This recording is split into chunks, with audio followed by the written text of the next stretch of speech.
नमस्कार विद्यार्थियों, स्वागत है आपका हमारे YouTube चैनल राधेश्याम क्लासेज में। तो जैसा कि दोस्तों पिछले वीडियो में हमने डिस्कस किया था राज्य प्रतिभा खोज परीक्षा 2021 के बारे में, और उस वीडियो में मैंने ये भी बताया था कि सिलेबस के बारे में और परीक्षा के पैटर्न के बारे में हम नेक्स्ट वीडियो में डिस्कस करेंगे। तो चलिए आज की वीडियो में हम डिस्कस करते हैं इस परीक्षा के पैटर्न के बारे में। तो ये जो परीक्षा है आपकी वो 3 चरणों में होगी। 3 चरणों में आपका ये एग्जाम होगा और तीनों ही चरण एक ही दिन आपके होंगे। इसके लिए आपको अलग अलग दिन परीक्षा नहीं देनी है, एक ही दिन के अंदर आपके 3 पेपर होंगे। 3 चरणों में परीक्षा होगी। प्रत्येक चरण के बीच में आपको 15 मिनट का गैप है वो दिया जाएगा। आपके रेस्ट है वो होगी 15 मिनट की प्रत्येक के बीच में। यानी कि जो फर्स्ट पेपर होगा और अब जब सेकंड पेपर होगा, यहाँ पर बीच में क्या होगा, 15 मिनट का गैप होगा और यहाँ पर भी 15 मिनट का गैप होगा, जिसके अंदर आप कुछ भी कर सकते हो। सेंटर से बाहर नहीं जा सकते, लेकिन सेंटर के अंदर आप नाश्ता वगैरह कुछ करना चाहते हो तो कर सकते हो। 15 मिनट का गैप मिलता है। तो देखिए सबसे पहले ये जो परीक्षा है 3 चरणों में होती है। फर्स्ट होता है आपका मैट MAT यानी कि मेंटल एबिलिटी टेस्ट। ठीक है, मेंटल एबिलिटी टेस्ट। यहाँ पर आपके इसके 50 क्वेश्चन होंगे और आपको टाइम मिलेगा 45 मिनट। आपको 45 मिनट के अंदर 50 क्वेश्चन है वो करने होते हैं मेंटल एबिलिटी टेस्ट के। ये जो कक्षा 10 और कक्षा 12 सबके लिए ये जो मेंटल एबिलिटी टेस्ट है सबके लिए कॉमन होता है। कक्षा 10 के लिए अलग होगा, कक्षा 12 के लिए अलग होगा। कक्षा अलग अलग है तो अलग अलग आपका पूरा सेपरेट पेपर होगा, लेकिन कक्षा 12 के लिए साइंस, आर्ट्स और कॉमर्स के लिए ये पेपर आपका कॉमन होता है। ठीक है, फिर देखो 50 क्वेश्चन 45 मिनट में करने हैं। फिर आपका इस पेपर के बाद होता है second paper LCT language comparison test, भाषा योग्यता परीक्षा। भाषा योग्यता परीक्षा में आपको अगेन 40 क्वेश्चन करने होते हैं 45 मिनट में। यहाँ पर आपका टाइम ज्यादा है, क्वेश्चन कम है तो आराम से हो जाते हैं। 40 क्वेश्चन 45 मिनट में करने होते हैं। प्रत्येक क्वेश्चन आपका 1 नंबर का होता है, प्रत्येक क्वेश्चन 1 मार्क का होता है। और अगर किसी को डाउट है नेगेटिव मार्किंग का, तो नेगेटिव मार्किंग इसमें नहीं होती, नेगेटिव मार्किंग इसके अंदर नहीं होती है। आप तुक्के लगाकर आ सकते हो, आपको छूट है। ठीक है, फिर आपका तीसरा पेपर होता है सेट का SAT सब्जेक्ट टेस्ट जो होता है, शैक्षिक योग्यता परीक्षा। जिस क्लास में आप हो उसका नॉलेज आपको कितना है उसके बारे में एक टेस्ट होता है, जिसमें अगेन 90 क्वेश्चन होते हैं। 90 मिनट में आपको करने होते हैं। एक क्वेश्चन 1 मिनट के अंदर आपको कंप्लीट करना होता है। फिर देखो कक्षा 10 के लिए जो ये सेट है शैक्षिक योग्यता परीक्षा, उसका सिलेबस क्या है। तो कक्षा 10 में आपकी जो विज्ञान बुक है उसमें जो फिजिक्स के चैप्टर हैं भौतिक विज्ञान के, उनमें से आपको 25 क्वेश्चन पूछे जाएंगे। और रसायन विज्ञान के चैप्टर हैं उनमें से भी 25 क्वेश्चन पूछे जाएंगे। और जो बायोलॉजी है उनकी 20 क्वेश्चन और मैथमेटिक्स के भी 20 क्वेश्चन। इस प्रकार मिला के आपके 90 क्वेश्चन है वो पूछे जाएंगे कक्षा 10 के। और उसका जो विभाजन है वो निम्न प्रकार होगा, फिजिक्स 25, केमिस्ट्री 25, बायोलॉजी 20 और मैथ्स 20। अब देखो कक्षा 12 के लिए जो साइंस स्ट्रीम से हैं उनके लिए शैक्षिक योग्यता परीक्षा का पैटर्न क्या रहेगा। तो उनके लिए फिजिक्स से 30 क्वेश्चन आएंगे, केमिस्ट्री से 30 क्वेश्चन आएंगे और मैथ्स बायो से 30 क्वेश्चन आएंगे। देखो कक्षा 12 में आपको वैकल्पिक विषय का चुनाव जरूर करना है, जिससे कि आप ओमार सीट जो होगी वहां पर आपको वैकल्पिक विषय, जैसे कि आपने मैथ्स ले रखी है तो मैथ्स पे आपको राइट करना है, फिर बायो ले रखी है तो आपको बायो पे राइट करना है। इसका मतलब मैथ्स या बायो दोनों में से किसी एक पोर्शन को आपको करना होगा जो आपका सब्जेक्ट है, उसके 30 क्वेश्चन होंगे। तो इस प्रकार 30 मिला के 90 क्वेश्चन साइंस वालों के लिए होंगे। फिर देखो जो कक्षा 12 आर्ट्स हैं जिनके कला वर्ग है उनके लिए इतिहास से 23 क्वेश्चन आएंगे, भूगोल से भी 23 क्वेश्चन आएंगे और राजनीति विज्ञान से भी 23 क्वेश्चन पूछे जाएंगे। और अर्थशास्त्र अथवा गणित से आपके 21 क्वेश्चन आएंगे। जो ये जो सब्जेक्ट हैं दोनों अर्थशास्त्र और गणित, ये आपके ऑप्शनल सब्जेक्ट होंगे। इनमें से किसी एक को चूज करना। अगर आपको मैथ्स है 12th में तो आपको मैथ्स चूज करनी है, अर्थशास्त्र है तो अर्थशास्त्र चूज करना है। और जो आपको सब्जेक्ट अच्छा लगता है दोनों में से वो आपको एक चूज करना है। ये ऑप्शनल होंगे 21 प्रश्न। और जो इतिहास, भूगोल और राजनीति के वो तीनों यहाँ पे क्या है, कंपलसरी होंगे। ये तीनों पक्के आएंगे। फिर देखो जो कॉमर्स में है जिनके वाणिज्य संकाय है उनके लेखा शास्त्र के 30 क्वेश्चन पूछे जाएंगे, व्यवसाय अध्ययन के 30 क्वेश्चन पूछे जाएंगे।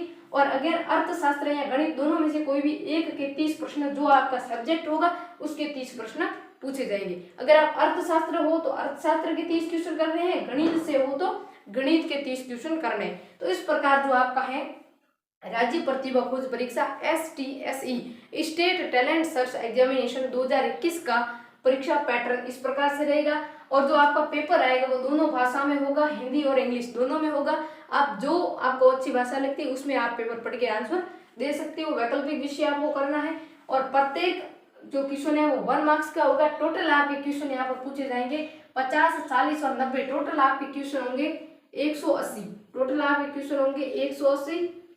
टाइम आपका जो होगा वो भी होगा 180 मिनट। ठीक है, 180 मिनट के अंदर आपको 180 क्वेश्चन करने हैं और हिंदी और इंग्लिश दोनों में पेपर होगा अवेलेबल। और यहाँ पर आपको टाइम 180 मिनट, 180 क्वेश्चन और मार्क्स कितने होंगे, 180 मार्क्स के ही होंगे। आपकी मेरिट जो है वो 180 में से निकलेगी।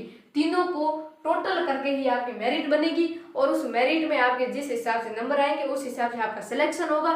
सिलेक्शन होने के बाद आपको क्या मिलती है, सिलेक्शन होने के बाद आपको मिलती है स्कॉलरशिप। अब देखो जो टॉप 20 होंगे यहाँ पर हम डिस्कस कर लेते हैं थोड़ा, इसको मैं साफ कर देता हूं।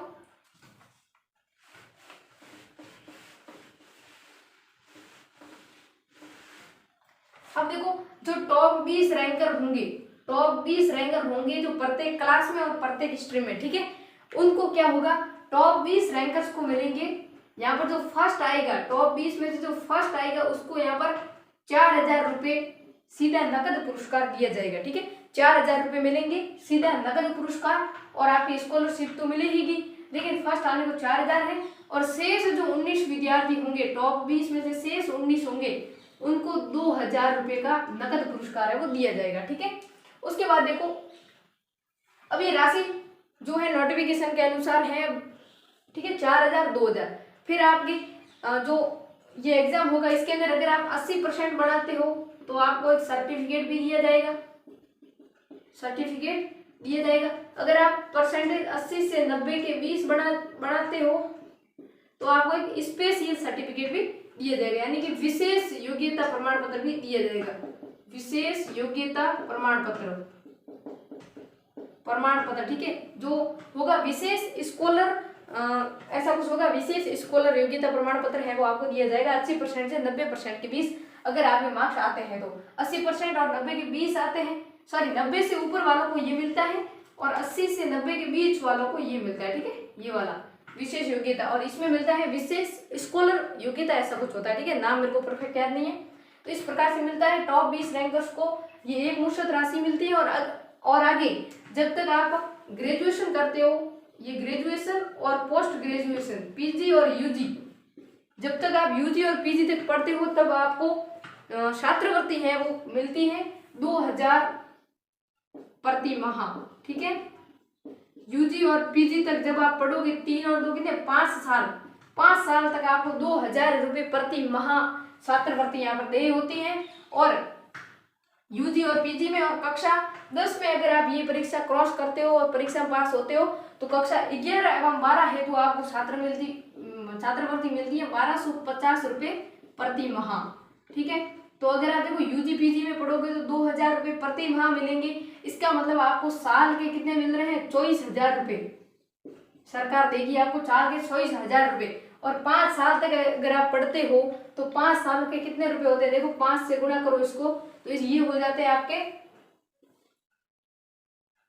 ये आपके हो जाते हैं 120 और पीछे 3 जीरो है, देखो कितने हो रहे हैं, इकाई, दहाई, सैकड़ा, हजार, दर्जन, लाख, 1,20,000 रुपये आपको 5 सालों के मिलेंगे अगर आप इस परीक्षा में अच्छा परफॉर्म करते हो और आपकी रैंक अच्छी आ जाती है। अब इसकी कट ऑफ कितनी रहती है, तो कट ऑफ ज्यादा नहीं जाती, कट ऑफ आपकी यहाँ पर 180 में से शायद कट ऑफ आपकी रहती है समथिंग 135 के आसपास है वो कट ऑफ रहती है। पिछले साल भी शायद 135 के आसपास कट ऑफ रही थी और मेरे नंबर आए थे पिछले साल 125, तो यहाँ पर मैं 10 नंबर से पीछे रह गया था।